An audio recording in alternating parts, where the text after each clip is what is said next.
The detective slides a photo across the table and asks a simple question. Is she alive or dead? Grace? Yeah. You don't know? I'm not sure. 19-year-old Kiera McCauley doesn't flinch. She tilts her head like she's working through something mildly inconvenient. Then she speaks. I'm actually hopeful for her to be dead, but I'm also, confused. 5 hours earlier, police had found a young woman's body in a detached garage on the east side of Santa Fe. By the time detectives sat down with the people inside that house, nothing added up. There's a deceased person in your garage.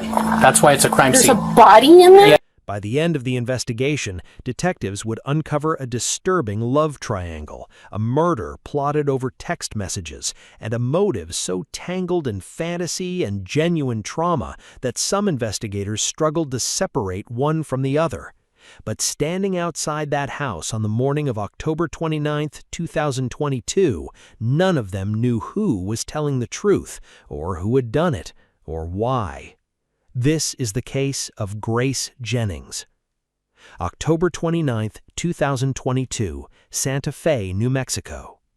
The 911 call didn't come from a neighbor. It didn't come from a stranger passing by. Girlfriend's in the garage. That's where she... Where's the garage? Apparently killed the other. Came from Isaac Apodaca's mother. She told dispatch that her son had witnessed something horrific at the home where he lived with Kiera McCauley and Kiera's mother, Lanny. Officers arrived within minutes. As they approached the property, one of them spotted a young blonde woman slipping out of the detached garage and walking calmly back into the main house, unhurried, unbothered, like she just stepped outside to check the weather. Then an officer looked down and saw the blood on the door. They didn't knock, they kicked it in.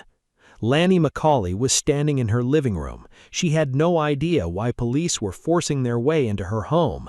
She was asking questions, trying to understand what was happening, when an officer stopped and told her there was a body in her garage. For a second, Lanny just stared. The word didn't land right. Deceased person in your garage. That's why it's a crime There's scene. a body in there? Yes. A dead body in Stand up. In her garage? The same garage where her daughter had been sleeping, where Isaac's ex-girlfriend had been staying for the night? Then reality hit her all at once. The dead woman had been staying with her daughter, and her daughter was the blonde woman they'd just watched walk out of there. Lanny McCauley's face, captured on bodycam in that moment, said everything she couldn't put into words. Officers moved toward the garage. Inside, they found 21-year-old Grace Jennings lying near the door, next to a 3-foot sword covered in blood. Someone just got stabbed inside that garage. There's a big-ass sword right here. The medical examiner would later confirm something else, something officers could already see. Someone had attempted to sever her head. Grace had arrived at that house the night before. She'd accepted what she believed was a safe place to stay with someone she trusted. She never left. Kiera McCauley was brought outside barefoot. Kiara? Do you have shoes on? No. Okay. I don't know where my shoes are.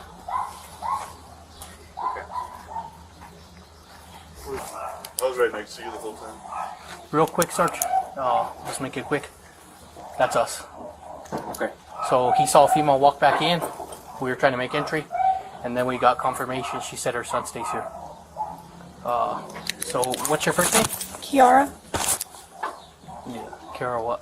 McCauley? McCauley? She asked if she could get her shoes. Officers said no.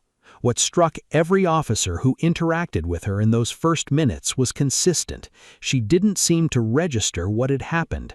She mentioned her cats. She commented on her shoes. She was somewhere else entirely. She was detained and placed in the back of a patrol car. Isaac Apodaca, meanwhile, was located at a nearby cell phone store. He was cooperative, hands up, no weapons. He walked officers through the morning calmly, like a man with nothing to hide. He said the night had started normal, everyone together, talking, relaxed. When things wound down, people fell asleep, but not Kiera. He claimed she'd spent the night jabbing something sharp into his back, keeping him awake through the early hours. By morning, he decided they needed to leave. He stepped away to use the restroom. When he came back to the garage, Kiera was standing in the middle of the room, blood on her hands, smiling. Into the garage, and when I walked into the garage, she goes, "Oh, I just did it." Isaac froze, said he didn't know what to do, called his mother. She called 911. Officers listened to every word, thanked him, then put him in a patrol car too. The interrogation room. Kiera answered questions the way someone might fill out a form, calm, occasionally distracted, sometimes interrupted by herself. She called the garage her room, said she wasn't sure if she was dreaming or remembering. Then, minutes in, she said something that reframed everything. Grace Jennings wasn't just Isaac's ex-girlfriend. She had been Kiera's too. Grace had moved through both their lives, leaving a complicated trail behind her. For Isaac, it had ended cleanly enough. For Kiera, it had curdled into something that 6 years later was still raw enough to make her hands shake in an interrogation room. Back in 2016, there was a video floating around of a 14-year-old girl getting art and another girl standing there collecting money from them. There were 16 or 17 guys involved. Wow. The girl getting money was Grace. The other one was me. She told the detective about 2016. She was 14. A video had circulated. A young girl, a group of men, 16 or 17 of them, another girl standing to the side, collecting money. Grace was collecting the money. The other girl was Kiera. Santa Fe police confirmed a report had been filed around that time, but investigators noted that key details in Kiera's account didn't align with what was on record. The question that settled over the room: was this real trauma finally spoken out loud, or a story constructed to make murder feel justified? The detective moved forward. He asked if she'd ever thought about hurting Grace. She said she... This morning, I was trying to sleep, but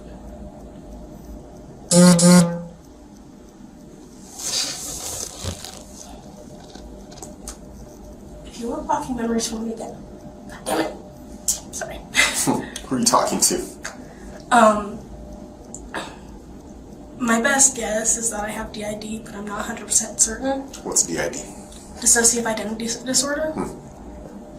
I haven't had it actually diagnosed, but that's my best guess from my research. There are different personalities that come out. Do you have names for them? Some of them, yeah. What are their names? There's Abby, and then there's, we call her Jinx because she hates people saying her real name. Jinx. Yeah. If you say her real name, she gets mad. I see. She'd had dreams about it, many of them, detailed ones, described without hesitation: killing, torture, methods explained with the clinical distance of someone recounting something they'd imagined so many times it no longer felt disturbing to say out loud. Then she told him about Ghost. This might sound really weird. So, there's an organization that Isaac is in charge of. I probably shouldn't be saying this to a cop. That's not what this is about. I'm just trying to understand it, Marina. Well, it's called Ghost. They're like an underground version of cops in a way, but a little more intense and deadly. And they get rid of people who are, in words, in charge of sex trafficking, in charge of anything that has to deal with hurting kids. I see. And like, he kept trying to tell me, just do it, and you're gonna just kill her. Then you'll get ranked up. Yeah. He had me join. Isaac, she said, wasn't just her boyfriend. He was the leader of an underground vigilante network, an organization that operated outside the law, eliminating traffickers and people who hurt children. To rise through the ranks, you had to prove yourself. You had to kill someone. Grace was the target they gave her. She showed the detective a tattoo on her arm, an initiation mark, she said, given to her by Isaac using her own machine, the symbol of a platoon she'd been recruited into before she fully understood what she was agreeing to. Because while Kiera was describing Ghost, detectives were already reading messages from Isaac's phone that told a very different story. The texts. Isaac had signed a waiver granting detectives access to his devices. What they found wasn't casual conversation. It was a timeline, a plan assembled message by message the night before Grace died while she slept a few feet away. "Why don't you pop off, my little firecracker?" Why is blunt better? She says, you say it cuts like butter. She says, just gonna stab the throat? Is that what she's trying to say? The thought. Just gonna stab the thought, yes. Instant, or will it take long? What does she mean? Instant. What do we do about the mess? What do we do about the mess? What mess? Kiera asked what he wanted her to do. Stab her? They discussed weapons, dagger versus sword. Isaac said the dagger was too blunt. Kiera said she'd heard the sword cuts cleaner, better for the throat, faster, more instant. Then, what do we do about the mess? Isaac, burn it. Buy new blankets. When detectives put those messages in front of Isaac, he started explaining. Stab was a metaphor. The mess was something else. He rebuilt every sentence into something innocent, his voice getting faster each time. The detective let him finish. Then he read one message out loud. I mean here when you say that. Huggle, I am wanting you to kill her. You have to end your suffering by ending her joy.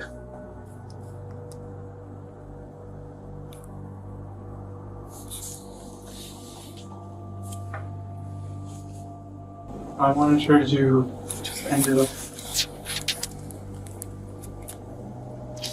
And I do mean what it means in that text. You meant what it says in that text? Yes. Arrests.